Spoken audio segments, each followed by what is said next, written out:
الحمد لله رب العالمين والصلاة والسلام على رسوله الكريم أما بعد فأعوذ بالله من الشيطان الرجيم بسم الله الرحمن الرحيم رب اشرح لي صدري ويسر لي أمري واحلل عقدة من لساني يفقه قولي ربي يسر ولا تعسر وتمم بالخير آمين يا رب العالمين.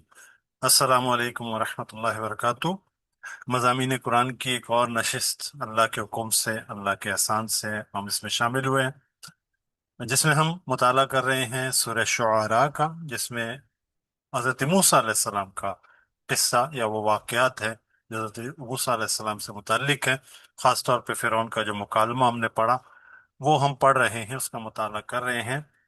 اور اب تک جو ہم نے پڑھا تو سورہ شعراء میں جو موسیٰ علیہ السلام سے متعلق وہ فرعون کے ساتھ ان کا مکالمہ اور اللہ تعالیٰ کا بھیجنا، ان کی دعوت پیش کرنا، بنی اسرائیل کا طلب کرنا، اور اس کے بعد موسیٰ علیہ السلام نے اپنے معجزات دکھائے تو فرعون نے اس کو جادو میں، مطلب اپنی سیاست کے ذریعے، سیاست کی چال چلتے ہوئے موسیٰ علیہ السلام کو جادوگر قرار دے دیا، اور ایک مقابلہ رکھا کہ جو مصر کے مشہور جادوگر ہیں ان کو جمع کر کے ایک مقابلہ رکھا، اور اس نے بڑی مطلب چالیں چل کر، مطلب جسے کہتے ہیں نا وہ مکر اپنا دکھانے کے لیے اہتمام کیا، ایک دن مقرر کیا، وقت مقرر کیا، تمام لوگوں کو جمع کیا، اور ساری انویسٹمنٹ اپنے ان جادوگروں پہ کی، اور یہ کہا کہ بھئی یہ جو جادوگر ہیں یہی آپ کے لیڈر ہیں، یہ جیتیں گے تو ہم جیتیں گے. مطلب وہ مذہب اور سیاست سب کو اکٹھا کر کے ساری انویسٹمنٹ جادوگروں پہ کر دی، اور اللہ تعالیٰ نے اس چال کو اللہ تعالیٰ نے اپنی تدبیر سے بدل دیا اور انہی جادوگروں کو سجدے میں گرا دیا، اور وہ ایمان لے آئے موسیٰ علیہ السلام کے اس پیغام پر، اللہ پر، اور انہوں نے اعلان کیا، جس پر فرعون سیخپا ہوا، پریشان ہوا، اور ایک ہار ہوئی اس کی. اس کے بعد کے جو معاملات ہیں، ظاہر قرآن اشاروں میں بات کرتا ہے، تو موسیٰ علیہ السلام کو بھی موقع مل گیا کہ وہ دعوت کھلے عام پیش کرنے لگا. تو فرعون کو یہ فکر ہوئی کہ نہ صرف یہ بنی اسرائیل کے لیے بلکہ قبطی قوم، جو فرعون کی قوم تھی، قبطی کہتے ہیں اسے، اس قوم کے لوگوں کے لیے بھی خطرہ بن گیا. یہ دعوت کہیں وہ قبول نہ کر لے تو پھر تو نہ یہ تخت رہے گا، نہ یہ تاج رہے گا، نہ یہ ملک رہے گا، یہ تو سب موسیٰ علیہ السلام پہ ایمان لے آئیں گے، اور میری جو بادشاہت ہے. اچھا یہ بھی سمجھ لیں کہ فرعون صرف بادشاہ یا سردار یا صدر نہیں تھا، فرعون کو وہ سورج دیوتا کا اوتار مانتے تھے، مطلب وہ اپنے دیوتاؤں میں سے مانتے تھے وہ، کہ وہ ان کی پوجا بھی کرتے تھے، پرستش بھی کرتے تھے، اور کیونکہ وہ نسل در نسل خاندانی ان کا چلا آ رہا تھا، تو وہ اس لحاظ سے اپنے اس منصب کے لیے بھی خطرے میں آ گیا تھا کہ یہ بھی مجھ سے چھن جائے گا. تو اس پیش نظر اب ہم مطالعہ کر رہے تھے سورہ الشعراء کا، لیکن ایک اہم چیز جو سورہ شعراء میں اتنی مطلب بیان ہی نہیں ہوئی، اس کی تفصیل نہیں ہے، وہ یہ تھا کہ فرعون نے یہ جب پلاننگ کی، وہاں موسیٰ علیہ السلام اپنی دعوت پیش کر رہے تھے، فرعون جو ہے یہاں پہ منصوبہ بندی کر رہا تھا کہ کیسے ان سے نمٹا جائے. تو پارلیمنٹ میں ظاہر ہے بحث بھی چل رہی تھی، وہ ایک بل پاس کرانے جا رہا تھا کہ موسیٰ علیہ السلام کو کسی طرح ہٹا دے راستے سے. تو وہاں پر ایک مرد مومن، اللہ تعالیٰ نے اس کو کہا رجل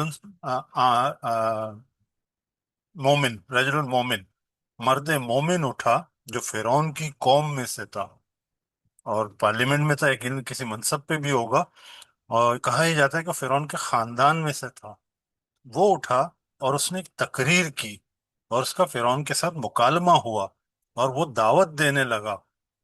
اللہ تعالیٰ نے اس مرد مومن کی تقریر کو قرآن میں نقل کیا، اور ان کی جو تقریر ہے کسی اور صالح شخص کی تقریر، جس طرح سے لقمان میں حضرت لقمان کی بھی بیان آتا ہے، ان کا بھی بیان آتا ہے، بلکہ کسی نبی کا بھی بیان اتنا طویل نہیں ہے جتنا کہ اس مرد مومن کا بیان ہے، اور بڑا جامع خوبصورت انداز میں انہوں نے اپنی بات رکھی ہے، اور اس اکیلے کھڑے ہو کر فرعون کے دربار میں، فرعون کے سامنے اس نے وہ تقریر پیش کی ہے. اللہ تعالیٰ نے اس کو نقل کیا ہے قرآن میں. اچھا یہ سورہ شعراء میں نہیں ہے، اس لیے سورہ غافر، یعنی کہ سورہ مومن، اس سورہ کا نام بھی اسی سے پڑا ہے، سورہ مومن یا سورہ غافر بھی اس کو کہتے ہیں، اس میں وہ مکالمہ یا وہ تقریر نقل ہوئی ہے. تو ہم اسی سورہ کے اس حصے کا مطالعہ کرنے جا رہے ہیں درمیان میں، تاکہ ہم پوری طرح بات کو سمجھیں، اور اس میں ہمارے لیے جو پیغام ہے وہ آخر میں انشاءاللہ ہم سمجھیں گے۔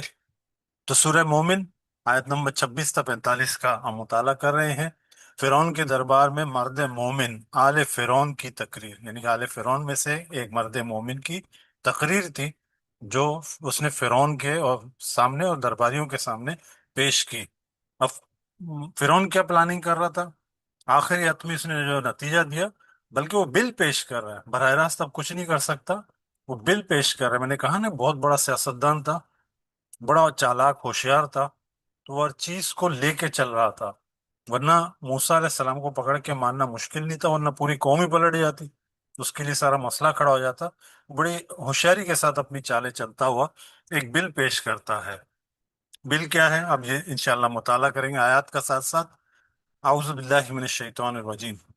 وقال فرعون ذرونی اقتل موسیٰ، اور کہا فرعون نے مجھے قتل کرنے دو موسیٰ کو، مجھے چھوڑو کہ میں قتل کر دوں موسیٰ کو۔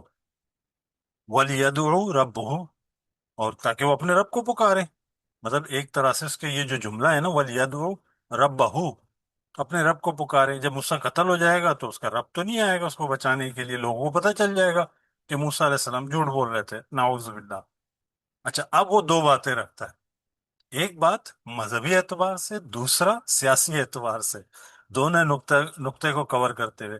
انی اخاف ہو، بے شک مجھے اندیشہ ہے، ایبدل دینکم، وہ تمہارا دین تبدیل کر دے گا۔ اچھا، دین شریعت، قوانین، آئین، سب کے لیے استعمال ہوتا ہے لفظ، کہ جو مصر میں جو دین قائم تھا، جو شریعت قائم تھی، اس کو بدلنے کی بات کر رہا ہے، کہ کہیں ایسا نہ ہو کہ اس کی یہ دعوت تمہارے دین کو تبدیل کر دے، تمہارا آئین تبدیل کر دے۔ او او یظہر فی الارض الفساد، یا مجھے اندیشہ ہے کہ وہ زمین پر فساد کا سبب بنے گی، اس کی دعوت فساد کا سبب بنے گی۔ اچھا، یہ خبر موسیٰ علیہ السلام کو پہنچی تو موسیٰ علیہ السلام نے بڑے اطمینان سے کہا، وقال موسیٰ انی عذت بربی و ربکم، موسیٰ علیہ السلام نے فرمایا کہ میں نے پناہ لے لی ہے اپنے اور تمہارے رب کی، من کل متکبر لا یؤمن بیوم الحساب، ہر اس متکبر سے جو حساب کے دن پر یقین نہیں رکھتا۔ یہ موسیٰ علیہ السلام نے اپنی جو دعوت کے پیش نظر یہ بات پیش کی کہ ہمارے بیک پہ اللہ تعالیٰ کھڑے ہیں، میں نے اس کی پناہ لی ہوئی ہے، تم لوگ بے فکر ہو، یہ متکبر ہمارا کچھ نہیں بگاڑ سکتے جو آخرت کے دن یا حساب کے دن پہ یقین نہیں رکھتے۔ تو وہ مومن، جب یہ بل پیش کیا گیا، وہ رجل المومن یعنی کہ مرد مومن موجود تھا، تو وہ اٹھا اور اس نے اپنی بات رکھی۔ اچھا، ابتدا میں اس نے اپنا ایمان ظاہر نہیں کیا ہوا تھا کہ وہ ایمان لایا ہے، قرآن یہ بیان کر رہا ہے، لیکن اسی مکالمے میں ہی وہ کھل کے ساری بات کر دیتا ہے۔ وقال رجل مؤمن، اور کہا مرد مومن نے، من آل فرعون، آل فرعون میں سے، یکتم ایمانہ، ایمانہ، جو چھپایا ہوا تھا اپنا ایمان، وہ کہتا ہے اقتلون اتقتلون رجل ان یقول ربی اللہ، کیا تم قتل کرو گے ایسے شخص کو جو کہتا ہے کہ اللہ میرا رب ہے؟ اس بات پہ اس کا قتل کرو گے؟ وقد جاءکم بالبینات من ربکم، حالانکہ وہ تمہارے سامنے تمہارے رب کی کھلی نشانیاں لے کر آیا ہے۔ چلو ٹھیک ہے، وَإِن یَأْکُ کاذبا فَعَلَیہ کذبہ، اگر وہ جھوٹا ہے تو اس کے جھوٹ کا وبال اسی پر ہوگا۔ وَإِن یَأْکُ صَادِقًا، اور اگر وہ سچا نکلا، یُصِیبُکُم بَعْضُ الَّذِی یُعِیدُکُم، تم پر وہ عذاب آ کر ہی رہے گا جن کا وہ ذکر کر رہا ہے، ان میں سے کوئی عذاب آ کر ہی رہے گا جس کی وہ وعید سنا رہا ہے تمہیں۔ اب یہ شخص دونوں باتیں رکھتا ہے، چلو ٹھیک ہے، اگر جھوٹا ہے تو اس پہ بات جائے گی، اگر وہ سچا ہے تو یہ سوچ لو، اگر سچا ہے اور ہم نے اس کو قتل کر دیا تو اس کا عذاب جو جس چیز کی بات کر رہا ہے وہ پھر ہم پہ آ کر ہی رہے گا۔ ان اللہ لا یہدی، اللہ، بے شک اللہ نہیں ہدایت دیتا، من ہوا مصرف کذاب، جو حد سے تجاوز کرنے والا اور سخت جھوٹا ہو، کذاب سخت جھوٹا ہو اور حد سے تجاوز کرنے والا ہو، اس کو اللہ ہدایت نہیں دیتا۔ وہ کہنا یہ چاہ رہا ہے کہ تم اپنے اس رویے سے پیچھے ہٹو، تمہیں ہدایت بھی نہیں ملے گی ورنہ۔ پھر وہ مزید کہنے لگا، یا قومی، اے میری قوم، اب سب سے مخاطب ہے، لکم الملک، تمہارے پاس بادشاہت ہے، الیوم، آج تمہارے پاس آج بادشاہت ہے، ظاہرین فی الارض، آج تم اس جو زمین کے اقتدار سنبھالے ہوئے ہو، فمن ینصرنا من بأس اللہ ان جانا، تمہیں کون بچائے گا اللہ کے عذاب سے جو ہم پر آئے گا۔ اب درمیان میں فرعون انٹرپٹ کرتا ہے اسے، قال فرعون، ٹھیک ہے، فرعون اس انداز میں کہہ رہا ہے، ٹھیک ہے، میں تو ما اریکم الا ما ارى، میں تو جو دیکھ رہا ہوں وہی تمہیں دکھانا چاہ رہا ہوں، وما اہدیکم الا سبیل الرشاد، میں تمہیں صحیح بات کی طرف رہنمائی کر رہا ہوں، صحیح راستے کی طرف رہنمائی کر رہا ہوں، مطلب وہ اپنے آپ کو کلیئر کر رہا ہے، میں تو وہ پکچر تمہیں دکھا رہا ہوں جو صحیح ہے، جو میں دیکھ رہا ہوں مستقبل میں ہونے والا ہے، میں تو تمہیں وہی دکھانے کی کوشش کر رہا ہوں۔ لیکن وہ مرد مومن اس بات کو اگنور کرتے ہوئے اپنی تقریر جاری رکھتا ہے، وقال الذی آمنا، اور اس شخص نے جو ایمان لایا کہا، یا قومی، اے میری قوم، انی اخاف علیکم مثل یوم الاحزاب، مجھے اندیشہ ہے، مجھے خوف ہے تم پر، مثل یوم الاحزاب، جو دیگر گروہوں کے ساتھ جو ہوا، جو عذاب ان پہ آئے وہ تمہارے ساتھ بھی ہوگا، مثل داب قوم، اچھا اب یہ وہ واقعات ہے جو ان کو بھی پتا تھے، ان قوموں کو بھی پتا تھے کہ ان پہ عذاب آئے، تو وہ ان کی مثالیں دیتے ہوئے بتا رہے ہیں، مثلا داب قوم نوح، جو حال ہوا قوم نوح کا، وہ عاد و سمود، اور عاد اور سمود کے ساتھ ہوا، والذین من بعدہم، اور ان لوگوں کے ساتھ جو ان کے بعد آئے، وَمَا اللَّهُ يُرِيدُ ظُلْمًا لِلْعِبَادِ، اور اللہ اپنے بندوں پہ ظلم نہیں کرنا چاہتا، وَيَا قَوْمِ وَيَا قَوْمِ وَيَا قَوْمِ إِنِّي أَخَافُ عَلَيْكُمْ يَوْمَ التَّنَادِ، اور اے میری قوم، مجھے اندیشہ ہے تم پر کہ تم پہ وہ چیخ و پکار کا دن آئے گا۔ اب یہ کیا کہہ رہا ہے؟ اس عذاب سے ڈرا رہا ہے کہ تم نے یہ دعوت قبول نہیں کی جس طرح پچھلی قوموں نے قبول نہیں کی، اپنے نبیوں کو جھٹلایا اور اس کے قتل کے در پہ ہوگا، قتل بھی کیا، کہیں ایسا نہ ہو وہ دن ہم پر بھی آ جائے، ہم بھی اسی مصیبت میں مبتلا ہو جائیں۔ اللہ تو عذاب نہیں چاہتا اپنے بندوں پہ، لیکن اس طرح کے رویے کے خلاف اللہ نے ان کو نہیں بخشا، وہ چیخ و پکار کا دن تم پر بھی آئے گا۔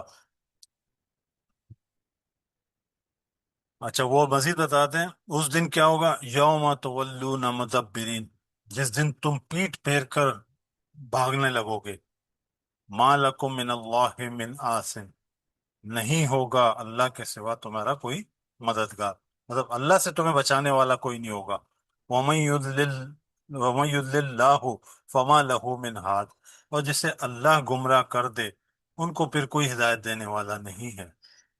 اب دیکھیں کتنے درد کے ساتھ اپنے اس بات کو رکھ رہے ہیں، مدلل انداز میں، اور مزید انہوں نے اب قریب ترین مثال دے دی، موسیٰ علیہ السلام سے پہلے مصر یعنی کہ بنی اسرائیل پر یہ آخری جو نبی آئے تھے وہ یوسف علیہ السلام تھے۔ ہمیں پتہ ہے کہ یوسف علیہ السلام تھے تو وہ کنعان سے، حضرت ابراہیم علیہ السلام جس علاقے سے تھے، حضرت یعقوب علیہ السلام اسی علاقے میں آباد تھے، لیکن وہ کس طرح مصر میں آئے سورہ یوسف میں اس کی تفصیل ہے، پھر وہاں ان کی نسلیں چلی، اور انہی میں سے پھر موسیٰ علیہ السلام، مطلب ان کے 12 بھائیوں میں کی نسل سے موسیٰ علیہ السلام کی ولادت ہوئی، اور وہ ایک نبی اور رسول بن کر آئے، تو وہ مثال دے رہے ہیں یوسف علیہ السلام کی، وَلَقَدْ جَاءَكُمْ يُوسُفُ، اب دیکھیں کسی قوم کو مخاطب کرنے کے لیے ان کی قوم کی ہی کوئی مثال دے دو، ان کے علاقے کی کوئی مثال دے دو۔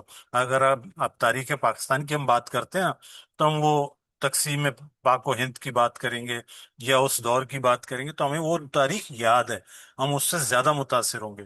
وَلَقَدْ جَاءَكُمْ يُوسُفُ، اور آیا تو تمہارے پاس یوسف بھی، من قبل، اس سے پہلے، بالبینات، واضح نشانیوں کے ساتھ، فما زلتم فی شک، اور تم ہمیشہ اس میں شک میں مبتلا رہے، مما جاءکم بھی، جو اپنے ساتھ وہ لے کر آیا، یعنی کہ یوسف علیہ السلام جو لے کر آئے تم ہمیشہ اس میں شک میں ہی مبتلا رہے، یعنی کہ یہ تو ایمان نہیں لائے تھے نا قبطی قوم، یہ اس میں شک میں مبتلا رہے، حتی اذا حتی اذا ہلاکا قلتم، حتی اذا حلقہ، وہ یہاں تک کہ ان کا انتقال ہو گیا، قل تم نے کہا، لن یبعث اللہ من بعدہ رسولا، اللہ نے ہرگز کوئی رسول نہیں بھیجا اس کے بعد بھی، کذالک یضل اللہ، اسی طرح اللہ گمراہ کرتا ہے، من ہوا مسرف مرتاب، جو حد سے گزر جانے والا ہو اور اسی طرح شک میں مبتلا ہو، یعنی کہ جو قوم، جو لوگ، آ، اللہ اس کو ہی اس طرح گمراہ کرتا ہے جو کہ اپنے حدوں کو کراس کر جائے اور ہمیشہ شک میں رہیں، تو اللہ ان کے ساتھ پھر وہ گمراہی والا معاملہ کر دیتا ہے، پھر وہ ہدایت نہیں لیتے ہیں۔ تم اس رویے سے باز آ جاؤ، کہنے کا اس کا مقصد یہ ہے کہ تم یہ مت کرو کہ ایسا نہ ہو تم پہ بھی وہ دروازہ بند ہو جائے۔ پھر اس نے مزید مثال دی، الذین یجادلون فی آیات اللہ بغیر سلطان آتاہم، وہ جو بغیر کسی، اب وہ شخص وہ ہے جو بغیر کسی دلیل کے جو ان کے پاس آئی ہو اللہ کی آیتوں میں سے جھگڑنے لگتے ہیں، وہ مجادلہ کرتے ہیں، جھگڑتے ہیں اللہ کی آیت میں بغیر کسی دلیل کے، کوئی دلیل ہو تو بات رکھو، بغیر کسی دلیل کے، اور یہ وہ چیز ہے، کبورا مقتن عند اللہ، یہ اللہ کو سخت ناپسند ہے، مقتن کہتے ہیں سمجھ لیں بغض والا معاملہ، اللہ کو سخت ناپسند ہے یہ طریقہ، وہ عند الذین آمنوا، اور ان لوگوں کے نزدیک بھی جو ایمان لائیں، کذالک یطبع اللہ علی کل قلب متکبر جبار، اللہ تعالیٰ مہر لگا دیتا ہے، اسی طرح مہر لگا دیتا ہے ہر متکبر اور جبار دل پر، وہ دل پھر پلٹتا نہیں ہے۔ پھر وہی بات آگے دیں کہ متکبر اور جبار، جابرانہ طریقے سے تکبر کے ساتھ جو دل اللہ کی دعوت کو جھٹلاتا ہے تو اللہ پھر اس کے دل پہ مہر لگا دیتا ہے۔ یہ کفر کا معاملہ، یہ ہم نے سورہ بقرہ میں بھی پڑھا تھا کہ اللہ اس کے دل پہ مہر لگا دیتے، پھر وہ ایمان نہیں لائیں گے، کہیں ایسا نہ ہو کہ تم پہ بھی وہ دن آ جائے۔ اب درمیان میں فرعون بات رکھتا ہے ایک مذاق کی طرح کا، ایک بات مطلب طنز کرتے ہوئے کہتا ہے، وقال فرعون، اور فرعون کہہ رہا ہے، یا حامانو، حامان اس کا وزیر تھا، وزیر خاص تھا، یا حامانو، اے حامان، ابن علی سرحن، میرے لیے کوئی عمارت بناؤ اونچی، لعلی ابلغ الاسباب، تاکہ میں پہنچوں اس راستے تک، اسباب السماوات، راستے وہ جو آسمانوں تک پہنچے، فاطلع الی اللہ موسیٰ، تاکہ میں موسیٰ کے خدا کو جانکوں۔ اب یہ طنز میں بات کر رہا ہے، ٹھیک ہے ایک اونچی عمارت بناؤ، اگر موسیٰ کا خدا ہے تو میں اس اونچی عمارت پہ چڑھ کے ذرا جھانکوں کہاں ہے موسیٰ کا خدا۔ اب اپنی بات کو مکمل کرتا ہے، وہ انی لأظن کاذبا، میں تو اسے جھوٹا گردانتا ہوں، میں جھوٹا خیال کرتا ہوں اس کو، یہ جھوٹ بول رہا ہے، نعوذ باللہ۔ وَكَذَلِكَ، اب اللہ تعالیٰ یہ بتا رہے ہیں، وَكَذَلِكَ زُيِّنَ لِفِرْعَوْنَ سُوءُ، اسی طرح ہم نے مزین کر دیا فرعون کے لیے برا، مطلب اس کے جو اعمال تھے، عمل ہی اس کے اعمال کو برا، وصد عن سبیل اللہ، اور ہم نے روک دیا، وصد عن سبیلی، اور ہم نے اس کو سیدھے راستے سے روک دیا، وما کید فرعون الا فی تاب، یعنی کہ اس کو اس کے اعمال خوشنما بنا کے دکھایا کہ وہ صحیح کام کر رہا ہے، اسے سیدھی راہ سے روک دیا گیا ہے، اور اس کی جو چال تھی، جو تدبیر وہ کر رہا تھا، اس وہ غارت ہو کر ہی رہے گا۔ اب اللہ تعالیٰ نے اپنے آخری کمنٹس دے دیے کہ یہ جو اس کا رویہ ہے آخر یہ گمراہ ہے، سیدھے راستے کی طرف اب نہیں آ سکتا، یہ جو چالیں چل رہا ہے یہ اسی پہ پلٹیں گی، یہ غرق ہو کر رہے گا۔ اب وہ بات اپنی جاری رکھتا ہے مرد مومن، وقال الذی آمنا، وہ شخص جو ایمان لایا، یا قومی، اے میری قوم، اتبعونی، میری اتباع کرو، جو میں کر رہا ہوں اس کی پیروی کرو، اہدکم سبیل رشاد، اب جو وہ بات اس نے کہی تھی نا کہ میں تمہیں صحیح راستے کی رہنمائی کر رہا ہوں، فرعون نے یہ کہہ رہا ہے کہ میں تمہیں صحیح راستے کی رہنمائی کر رہا ہوں، یا قومی، اے میری قوم، اب دیکھیں درد کے ساتھ کہہ رہا ہے، اے میری قوم، انما هذه الحیات الدنیا متاع، یہ جو بے شک یہ جو دنیا ہے نا وہ چند دنوں کا ہے، متاع کا لفظ ہوتا ہے سامان، کچھ ٹائم کا سامان، ان کی کچھ دنوں کا سامان ہے اس دنیا میں۔ وَإِنَّ الْآخِرَةَ هِيَ دار القرار، اصل دار القرار جو ہے وہ آخرت کا ہی ہے۔ یہ دنیا کی زندگی کی جو تمہیں خوشنما نظر آ رہی ہے، یہ تو وقتی ہے، یہ کچھ وقت کا سامان ہے۔ اصل آخرت کی زندگی ہے، آخرت کے بارے میں سوچو۔ من عمل السیئات فلا یجزا الا مثلها، اور جو برائی کرے گا اس کو اسی کے جیسا ہی بدلہ دیا جائے گا، یعنی کہ اس کے برائی کا بدلہ برائی کے ساتھ دیا جائے گا۔ من عمل صالحا، اور جو کوئی اچھے اعمال کرے گا، یعنی کہ اعمال صالح کرے گا، من ذکر او انثى، خواہ وہ مرد ہو یا عورت، وہ ہوا مومن، اور وہ مومن ہو، تو یہ اللہ کا وعدہ ہے۔ فَأُولَئِكَ يَدْخُلُونَ الْجَنَّةَ، تو پھر وہ داخل کیا جائے گا، داخل ہوگا جنت میں، يُرْزَقُونَ فِيهَا بِغَيْرِ حساب، اس کو دیا جائے گا رزق، اور اس کے رزق کی فراوانی ہوگی بغیر حساب کے، بے حساب وہ رزق پائے گا وہاں پر۔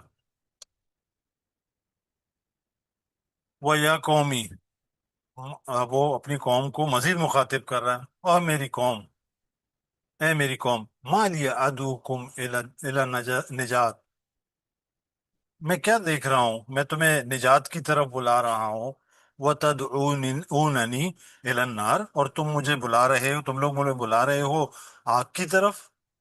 تدعوننی اکفر باللہ و اشرک بھی ما لیس لی بھی علم، اور تم مجھ سے کہہ رہے ہو، مجھے اس بات کی طرف بلا رہے ہو کہ میں اللہ کا انکار کر دوں اور اس کے ساتھ شریک کروں ان چیزوں کو جس کے بارے میں مجھے کوئی علم ہی نہ ہو، کوئی دلیل ہی نہ ہو میرے پاس۔ وَأَنَا أَدْعُوكُمْ إِلَىٰ عَزِيزٍ غَفَّارٍ، میں تو تمہیں اس کی طرف بلا رہا ہوں جو زبردست ہے اور خوب بخشنے والا ہے، غفار ہے، ہماری خطاؤں کو معاف کر دے گا، آ جاؤ۔ اصل بلانے کی جگہ یہ ہے۔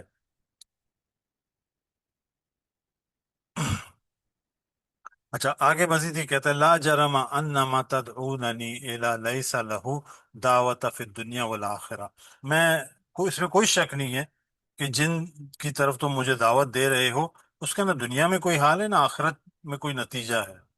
وَأَنَّ مَرَدْنَا، اور ہم لوٹیں گے، بے شک ہم لوٹیں گے اللہ، اللہ کی طرف، وَأَنَّ الْمُسْرِفِينَ وَأَنَّ مُسْرِفِينَ ہم اصحاب النار، اور جو مسرفین ہوں گے یعنی کہ حد سے گزر جانے والے ہوں گے وہ آگ میں جائیں گے، آگ کے جہنم میں جائیں گے، اصحاب النار ہوں گے۔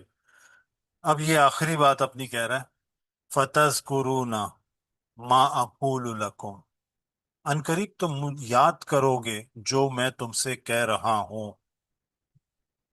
افوض امری، اور میں سپرد کرتا ہوں اپنا یہ معاملہ اللہ، اللہ کی طرف۔ ان اللہ بصیر بالعباد، اللہ اپنے بندوں کو نگراں ہے، دیکھ رہا ہے۔ اس نے اپنی وہ بات رکھ دی اور بڑے جامع انداز میں بات رکھ دی۔ اب آخر میں اللہ تعالیٰ فرما رہے ہیں وقاه اللہ سیئات ما مکروا وحاق بال فرعون سوء العذاب، چنانچہ اللہ تعالیٰ نے ان کی اس تدبیروں کے شر سے اسے بچا لیا، مگر فرعون والوں کو برے عذاب نے گھیر لیا۔ اب بعد میں فرعون اپنے عذاب میں مبتلا ہوگا، یہاں وہ حتمی نتیجہ اللہ تعالیٰ نے بیان کر دیا۔ تو سورہ مومن میں جو بندہ مومن ہے اس کی تقریر جو جامع انداز میں اس نے کی ہے، اس سے اگر ہم سمجھیں کہ حق بات کہتے ہوئے یہ مت سوچو تم کس کے ساتھ کھڑے ہو، مطلب ہمارے ہاں خاندان، قوم، فرقہ، مسلک، ان سب چیزوں سے ہٹ کر حق کے لیے کھڑا ہونا آج کے دور میں بھی بہت مشکل ہے۔ آج ہم ایک مسلم معاشرے میں رہتے ہیں نا، اب قرآن اور دین کی بات کو، حق بات کو جو کسی کے خلاف جا رہی ہو بات رکھنا مشکل ہے۔ اور اس شخص کو دیکھیں جو کہ فرعون کے دربار میں، فرعون کے سامنے اور اس کے پارلیمنٹ اور تمام لوگوں کے سامنے، جو اپنی قوم ہے، اپنی برادری ہے، ان کے سامنے حق کے لیے کھڑا ہو گیا، نہ صرف کھڑا ہوا بلکہ پورے مضبوط مضبوط دلائل کے ساتھ موسیٰ علیہ السلام کے اس معاملے کو پیش کیا کہ وہ جو بات کہہ رہا ہے وہ صحیح تو کہہ رہا ہے، تم اسے قتل کرنے پہ تلے ہوئے، تم اپنے بارے میں سوچو تم پہ کیا ہونے والا ہے۔ تو اس نے اس چیز کا خیال نہ کیا کہ میرے ساتھ کیا ہوگا. آخر میں جو اس نے بات رکھی ہے نا کہ اب شاید میرے ساتھ معاملہ کچھ اور ہوگا، لیکن اللہ تعالیٰ فرما رہے ہیں کہ ان تدبیروں کے شر سے بچا لیا. ان کو بھی بچا لیا اور موسیٰ علیہ السلام کو بھی بچا لیا. اور فرعون اور اس کی قوم غرق ہو گئی. جو عذاب تھا اللہ کا انہوں نے آ گھیرا. الحمدللہ یہاں ہمارے سبق کا اختتام ہوتا ہے. بہت سارے پہلو ایسے ہیں جو ظاہر ہے آپ لوگ بھی اس پہ سوچتے ہوں گے اس مکالمے کے حوالے سے، تو آپ لوگ ضرور شیئر کیجئے گا. یہاں میں سبق کا اختتام کرتا ہوں. سبحانک اللہم وبحمدک نشہد ان لا الہ الا انت نستغفرک ونتوب الیک. جزاکم اللہ خیرا.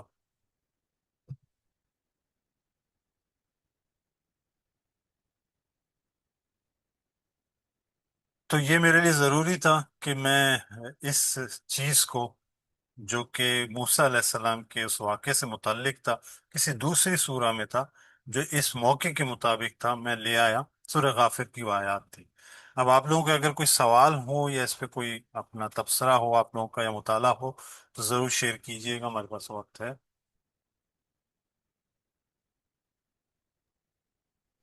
ہاں جی. جی.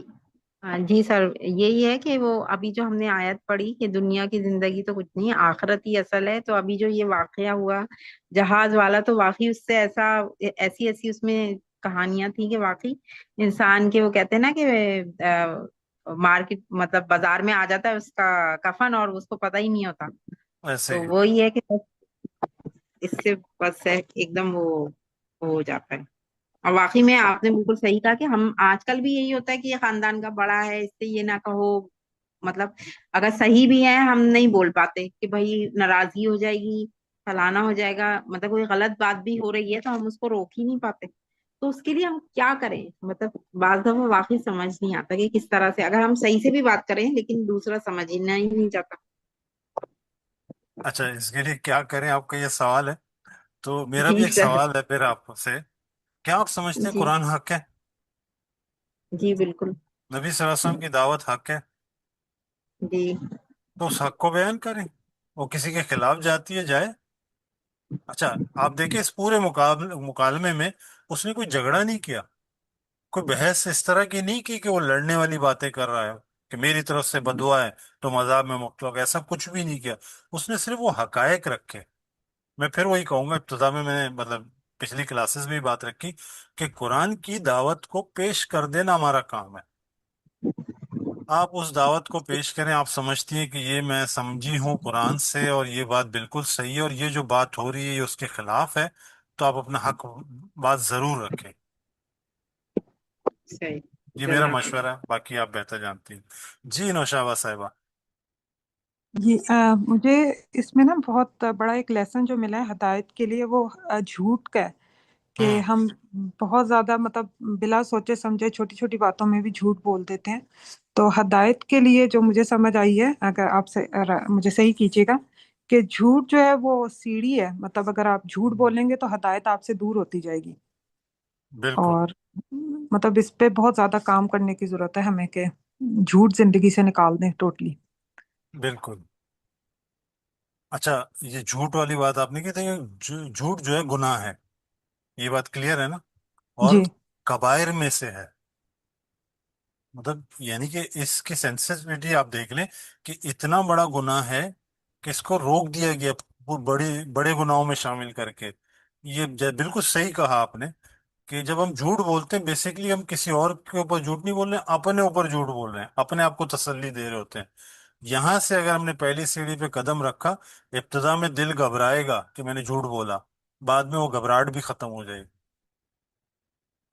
تو جھوٹ سے ہر حال میں بچیں. اچھا بڑی دلچسپ آیت ہے جس کا ترجمہ ہم عام طور پہ ہم کرتے ہیں، یا جو الذین آمنوا قولوا قولا سدیدا. اب یہاں پر صدیقہ سچ کہنے کی بات نہیں کی ہے. ہم کہتے ہیں کہ شاید سچ بولنا جو ہے اس کی تلقین ہے، نہیں، سیدھی بات کرو. اچھا سیدھی بات رد کرتی ہے کہ آپ جھوٹ یا ملی جلی بات نہ کریں، کلیئر کٹ بات کریں. تو قرآن کی ہدایت تو یہ ہے. اور یہ سب چیزوں کو اگر اکٹھا کریں، آپ کی بات بالکل ٹھیک ہے کہ جھوٹ جو بولنا لگ جائے یا جھوٹا کسی کو کہنے لگ جائیں تو در حقیقت ہم اپنے ہدایت کا راستہ روک رہے ہوتے ہیں، اپنے آپ کو تسلی دے رہے ہوتے ہیں کہ ہم صحیح ہیں۔ ماشاء اللہ، بالکل اچھا نقطہ ہے۔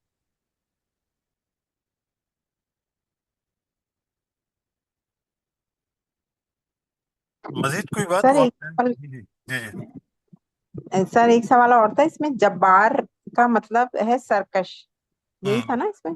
جب متکبر اور سرکش، جی جی جی سر، تو بہت سے لوگوں کا نام جبار میں نے سنا ہے، تو وہ نام رکھنا کیا صحیح ہے؟ یہ تو اس کے اصل میں میننگ یہ ہے سر؟ جی اصل میں جبار کے معنی، اصل جو معنی سخت، سخت معنی ہوتے ہیں، مطلب اللہ تعالیٰ جی کے ناموں میں سے ایک نام ہے، اس کی صفت ہے الجبار، جی اس نسبت سے لوگ رکھ لیتے ہیں۔ لیکن میں یہاں پھر بھی ہمیشہ لوگوں کو یہ کہتا ہوں، اللہ تعالیٰ کا ایک جو صفت ہے الدور، ضرر دینے والا، نقصان پہنچانے والا، منتقم، انتقام لینے والا۔ مطلب لوگ اگر نام رکھتے ہیں اللہ کی نسبت سے ہی رکھ رہے ہوتے ہیں، عبداللہ، اس طرح عبد الجبار، عبد الدور کسی نے خیر رکھا تو نہیں ہے، ویسے جو صفات ہیں اس کا تھوڑا سا اگر معنی معلوم ہو جائے، کیونکہ عام طور پہ وہ عام ہو جاتا ہے تو پھر باقی ساری چیزیں اڑ جاتی ہیں، پھر جبار رہ جاتا ہے، تو کسی درجے جی میں جی کہہ لیں کہ واقعی وہ ایک نیگیٹو فیلنگز بھی آ رہی ہوتی ہیں۔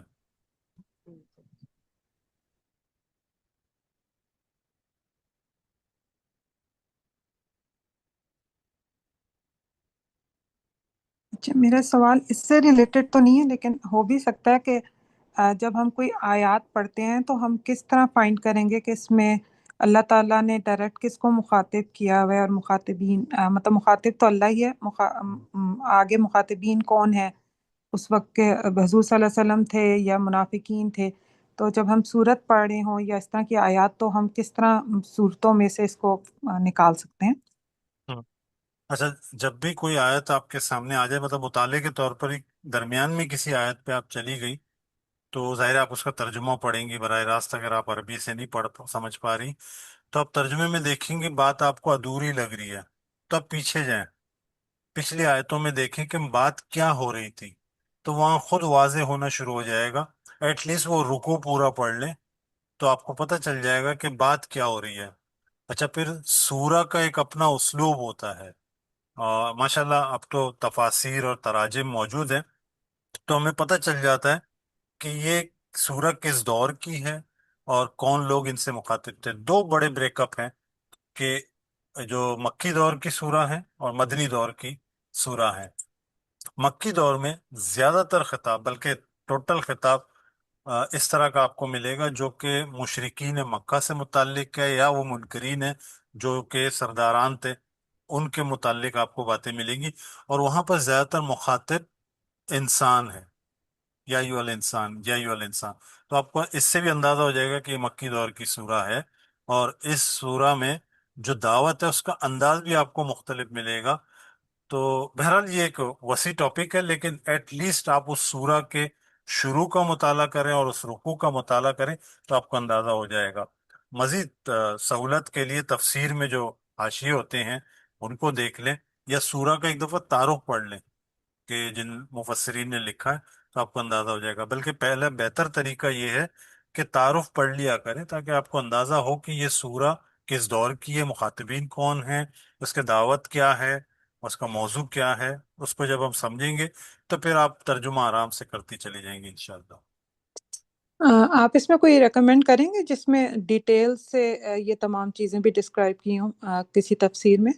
جی، میں کسی تفہیم القرآن سے میں خود بھی مطالعہ کرتا ہوں، لیکن مجھے ٹھیک زیادہ پسند ہے تدبر قرآن، کیونکہ اس میں مطلب میرا اسلوب جو ہے نا، الفاظ اور قرآن سے ہی قرآن کو ڈسکرائب کرنا، وہ اس میں تدبر قرآن میں زیادہ ملتا ہے، لیکن تھوڑا وہ مشکل ہے۔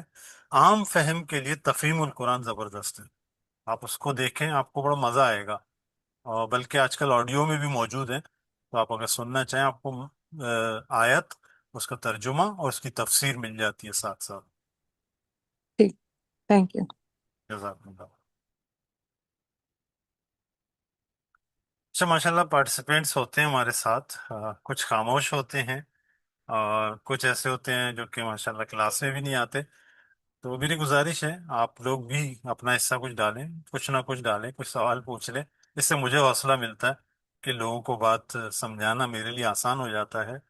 کوئی بھی بات ایک رکھ دیا کریں، اور گروپ میں باقی لوگوں کو بھی موٹیویٹ کریں، کہ ہم بغیر کسی غرض کے مطلب اللہ کی راہ میں اللہ کے کلام کو، اللہ کے دین کو پریزنٹ کرنے کا ارادہ رکھتے ہیں، تو ہم چاہتے ہیں کہ دوسروں تک پہنچے۔ آپ نے دیکھا ہوگا کہ میں نے وہ سبسکرپشن سب ختم کر دیا، کہ میں پوری طرح خالص ہو کر اس پیغام کو پہنچانا چاہ رہا ہوں، اس میں کوئی اور مقصد نہیں ہے میرا، میں فقط یہ چاہتا ہوں۔ اب کمی بیشیاں، کمی کوتاہیاں، غلطیاں بہت ساری ہوں گی، لیکن جتنی ہماری استطاعت ہے ہم اس لیول تک کرنے کی کوشش کر رہے ہیں۔ آگے ماشاءاللہ ہم میں سے ہی کچھ لوگ نکلیں گے جو اس کو اور بہتر پریزنٹ کریں گے، تو ایٹ لیسٹ لوگ اس سے جڑیں اور اس کو سنیں اور اس سے اپنا مطالعہ شروع کریں۔ میرا عمومی طریقہ یہ رہتا ہے کہ میں چاہتا ہوں کہ جو میرے ساتھ ہیں وہ پڑھنے لگ جائیں، خود سے مطالعہ کریں، تاکہ وہ بھی شامل ہوں ہمارے ساتھ۔